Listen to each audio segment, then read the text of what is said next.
Hello everyone, मैं अंकुर वाबेले आप सभी का स्वागत करता हूं आपके अपने channel magnet brains Hindi medium पर। मैग्नेट ब्रेन्स हिंदी मीडियम एक ऐसा प्लेटफॉर्म है जो हिंदी माध्यम की कक्षा 7वीं से लेकर कक्षा 12वीं तक का संपूर्ण पाठ्यक्रम बिल्कुल निःशुल्क में उपलब्ध करा रहा है। मतलब यह कि आपको यहां पर किसी भी वीडियो के लिए कोई भी पेमेंट नहीं करना है। सभी वीडियोस बिल्कुल निःशुल्क हैं, वो भी क्वालिटी कंटेंट और बेस्ट फैकल्टीज के साथ आपको उपलब्ध कराई जाती है। चलिए बात करते हैं कि इस वीडियो में क्या पढ़ेंगे। इस वीडियो में हम बात करेंगे राजनीति में जाति की। राजनीति में जाति जो है उसके बारे में हमें बात करनी है। टॉपिक है कक्षा 10वीं की राजनीति विज्ञान के अध्याय 4 जाति धर्म और लैंगिक मसले का। तो जाति धर्म और लैंगिक मसले के अंतर्गत हमें राजनीति में जाति के बारे में जानना है। चलिए हम स्टार्ट करते हैं। चूंकि हम सांप्रदायिकता के बारे में पढ़ चुके हैं, धर्म को पढ़ चुके हैं और राजनीति में धर्म को भी हम जान चुके हैं, हम समझ चुके हैं। तो जो स्थिति हमने धर्म की राजनीति में देखी थी वैसी स्थिति कुछ आपको जाति की भी देखने को मिलेगी। कुछ अंतर होंगे, उन अंतरों के साथ हम आगे बढ़ते हैं और देखते हैं क्या है। सांप्रदायिकता की तरह जातिवाद भी इस मान्यता पर आधारित है कि जाति ही सामाजिक समुदाय की गठन का एकमात्र आधार है। जो सांप्रदायिकता में था कि धर्म के आधार पर आपने देखा था कि देश में दंगे हो रहे थे, ऐसे ही यहां पर क्या कहा गया कि सामाजिक समुदाय के गठन का आधार जाति है। यह बिल्कुल उसी तरीके से मान लिया गया जैसे सांप्रदायिकता है ना। इस चिंतन पद्धति के अनुसार एक जाति के लोग एक स्वाभाविक सामाजिक समुदाय का निर्माण करते हैं। मतलब वो अपना समाज कहलाता है। अलग अलग जाति के लोगों से अपना समाज कहते हैं, ये हमारा समाज, ये हमारा समाज। उनके हित भी एक जैसे होते हैं, जैसा दूसरी जाति के लोगों से उनके हितों का मेल भी नहीं खाता। अगर आप देखेंगे भारत में अलग अलग प्रकार की जातियों के, तो उनके हित भी आपको अलग अलग प्रकार के देखने को मिलेंगे। जैसा कि हमने सांप्रदायिकता के मामले में देखा हुआ था, हमने यहां पर क्या देखा था कि हर एक धर्म जो है, हर धर्म के हित अलग अलग हैं और इन धर्म के हित जो है वो एक दूसरे से मैच नहीं खा रहे हैं। उनमें समस्या यहां आ रही है, मैच नहीं खा पाते। तो ऐसे ही जाति के अंतर्गत भी आपको समस्या देखने को मिलेगी कि जाति में भी अलग, जाति के अंदर भी आपको क्या है, अलग अलग प्रकार के ना। जैसे जाति के अंदर हम बात करें तो जाति में भी लोगों के हित अलग अलग हैं और एक दूसरे से मेल नहीं खाते हैं, मैच नहीं होते हैं। यह मानता हमारे अनुभव से पुष्ट नहीं होती है ना। हमारा जो अनुभव है उससे ये पुष्ट नहीं होती है। हमारे अनुभव बताते हैं कि जाति हमारे जीवन का एक पहलू है, पहलू जरूर है, लेकिन यही एकमात्र सबसे ज्यादा महत्वपूर्ण पहलू नहीं है। मतलब हम ये कहें कि पहलू है, लेकिन ये बहुत महत्वपूर्ण पहलू नहीं है कि अगर इसको ये कह दिया गया है कि इसके बिना कुछ नहीं होगा, तो ऐसी कोई बात आपको देखने को नहीं मिलेगी। राजनीति में जाति अनेक रूप ले सकती है ना, कई सारे रूप राजनीति में जाति ले सकती है। जब पार्टियां चुनाव के लिए उम्मीदवारों के नाम तय करती है ना, पार्टियां जब चुनाव के लिए उम्मीदवारों के नाम तय करती हैं तब भी वो जातिगत समीकरण देखती हैं। तो चुनाव क्षेत्र में मतदाताओं की जातियों का हिसाब ध्यान में बिल्कुल रखती हैं। जातिगत राजनीति होती है ताकि उन्हें चुनाव जीतने के लिए जरूरी वोट जाति से मिल सकें। जब सरकार का गठन किया जाता है तो राजनीतिक दल इस बात का ध्यान रखते हैं कि उसमें विभिन्न जातियों और कबीलों के लोगों को उचित स्थान मिला है कि नहीं, उचित जगह दी गई है कि नहीं, ताकि जो हम साझेदारी की बात करते हैं, सत्ता की साझेदारी, वो भी हमें झलक में, वो उसकी भी झलक हमें दिखनी चाहिए, वो भी हमें समझ में आना चाहिए। राजनीतिक पार्टियां और उम्मीदवार समर्थन हासिल करने के लिए जातिगत भावनाओं को उकसाते हैं। देखते हैं कि इस क्षेत्र में, इस राज्य में बड़ा जातिगत समूह ये है, तो उसकी भावनाओं को उकसा के और उसके वोट अपने पक्ष में करने की कोशिश करते हैं। कुछ दल को तो कुछ जातियों के मददगार के प्रतिनिधि के रूप में देखा जाता है। आप अलग अलग दल को भारत में देख सकते हैं, कोई दल किसी जाति का, कोई दल किसी जाति का, इनके मददगार के रूप में आप देख सकते हैं। अब एक बात आती है जिसको कहते हैं सार्वभौम वयस्क मताधिकार। सार्वभौम वयस्क मताधिकार का मतलब क्या है कि जितने भी ऐसे लोग जिनकी 18 साल से ज्यादा की उम्र हो गई है और वोटर लिस्ट में जिनका नाम है, तो वो उस क्षेत्र में चुनाव दे सकते हैं। आप ये देख पा रहे हैं अलग अलग प्रकार के, कोई ये अलग है, कोई ये अलग है, ये अलग है, ये अलग है, ये अलग है, ये अलग है।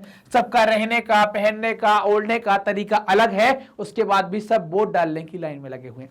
इसी को हम क्या कहते हैं, सार्वभौम वयस्क मताधिकार कहते हैं। और एक व्यक्ति वोट की व्यवस्था है, सार्वभौम वयस्क मताधिकार, और एक व्यक्ति एक वोट, एक व्यक्ति सिर्फ एक दे सकता है, एक व्यक्ति एक वोट की व्यवस्था ने राजनीतिक दलों को विवश किया है कि वे राजनीतिक समर्थन पाने के लिए लोगों को गोलबंद करने के लिए सक्रिय हों, वो लोगों की समस्याओं को सुने, उनकी समस्याओं को सुलझाएं, इसके लिए वो सक्रिय हों, इसके लिए मजबूर कर दिया गया है सार्वभौम वयस्क मताधिकार और एक व्यक्ति एक वोट ने। इससे उन जातियों के लोगों में नई चेतना पैदा होती है जिन्हें अभी तक छोटा या नीचा माना गया था, है ना, कि छोटा और नीचा माना गया था। उनको क्या है, उनमें एक नई चेतना पैदा होती है और उनको जो हाशिए पर धकेला गया था उन्हें हाशिए से निकलने में, विकास की मुख्य धारा में शामिल होने में सहायता मिलती है इन राजनीतिक पद्धतियों के द्वारा। तो हम कह सकते हैं कि जो राजनीतिक विभाजन यहां पर किया गया है समाज का, वो सही है, जिससे कुछ छोटी छोटी जातियों का भला तो हो पा रहा है। राजनीति में जाति पर जोर देने के कारण कई बार यह धारणा बन सकती है कि चुनाव जातियों का खेल है, कुछ और नहीं। यह बात सच नहीं है, हमेशा सच नहीं होती है, सच नहीं है। जरा हम इन बातों पर गौर करते। देश के किसी भी संसदीय चुनाव क्षेत्र में किसी एक जाति के लोगों का बहुमत आपको देखने को नहीं मिलेगा। इसलिए हर पार्टी और उम्मीदवार को चुनाव जीतने के लिए एक जाति और एक समुदाय से ज्यादा लोगों का भरोसा हासिल करना पड़ता है। एक जाति और एक समुदाय से वो चुनाव नहीं जीत सकते।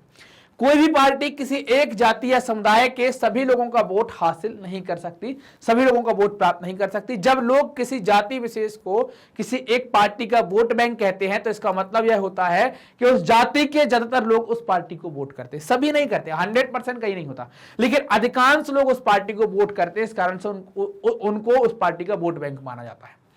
अगर किसी चुनाव क्षेत्र में एक जाति के लोगों का प्रभुत्व माना जा रहा है, अगर किसी क्षेत्र में एक जाति के लोगों का प्रभुत्व माना जा रहा है तो अनेक पार्टियां उसी जाति के लोगों को टिकट देती हैं। तो इससे क्या होता है कि उनके वोट कट जाते, एक पार्टी को वोट नहीं जा पाता। तो आपको ये देखने को मिलेगा कि केवल एक जाति के आधार पर राजनीति हो जाए ऐसा संभव नहीं है। कुछ ऐसे में कुछ मतदाताओं के सामने उनकी जाति के एक से ज्यादा उम्मीदवार होते हैं, तो किसी किसी जाति के मतदाताओं के सामने उनकी जाति का एक ही उम्मीदवार नहीं होता। कई बार ऐसा होता है कि उनके सामने, जैसे मान लीजिए कोई छोटी कास्ट है, मतलब जिसका समुदाय छोटा है, उसका कोई कैंडिडेट खड़ा हुआ है, उसकी संख्या कम है, नहीं है कोई कैंडिडेट। जो समुदाय बड़ा है, जो जाति बड़ी है, उसके 6 लोग खड़े हुए हैं, तो वोट तो बटेगा ना। मतलब आप ये नहीं कह सकते कि एक जाति के आधार पर आप चुनाव निकाल लेंगे, बिल्कुल संभव नहीं है। हाँ, कैलकुलेशन लगाते हैं, एक से ज्यादा जातियों के वोट आपको लेने पड़ेंगे, तभी आप जीत पाएंगे। एक जाति और एक समुदाय के आधार पर आप चुनाव नहीं जीत पाएंगे।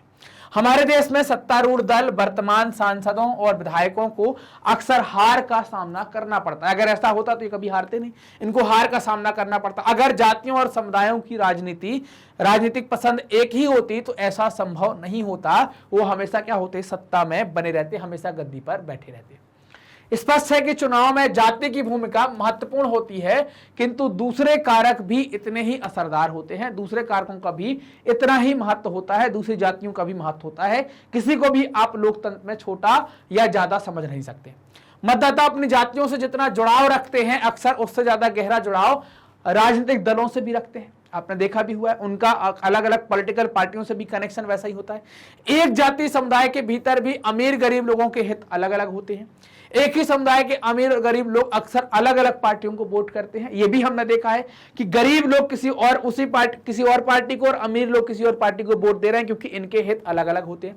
सरकार के कामकाज के बारे में लोगों की राय, नेताओं की लोकप्रियता का चुनाव पर अक्सर निर्णायक असर होता है और आपको पता चलता है। अगर वो लोकप्रिय है तो वोट मिलते हैं, नहीं है तो फिर क्या होता है, उससे वोट नहीं मिलते हैं। तो ये हमने बात करी यहां पर क्या, राजनीति में जाति के बारे में, क्या खेल होता है राजनीति में जाति के बारे में।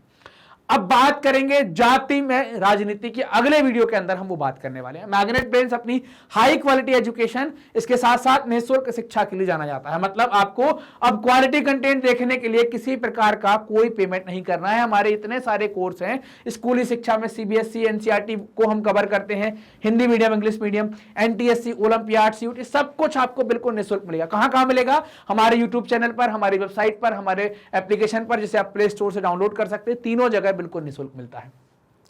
इसके अलावा आप हमारे साथ कनेक्ट हो सकते हैं यूट्यूब, इंस्टा, फेसबुक, है ना, टेलीग्राम, ट्विटर, इन सब माध्यम से भी आप हमारे साथ कनेक्ट हो सकते हैं। वहां पर भी आपको जानकारी मिलती रहती है। ये वीडियो आप देख रहे हैं मैग्नेट ब्रेन्स के Hindi channel magnet brains Hindi medium पर, तो चैनल को सब्सक्राइब करें, वीडियो को लाइक करें और अपने दोस्तों के साथ जमकर शेयर करें। कमेंट में अपने डाउट पूछो और ये भी बताएं कि आपको वीडियो कैसे लग रही है। मिलते हैं अगले वीडियो में, तब तक अपना ध्यान रखें, ख्याल रखें, मस्त रहें और पढ़ते रहें। धन्यवाद।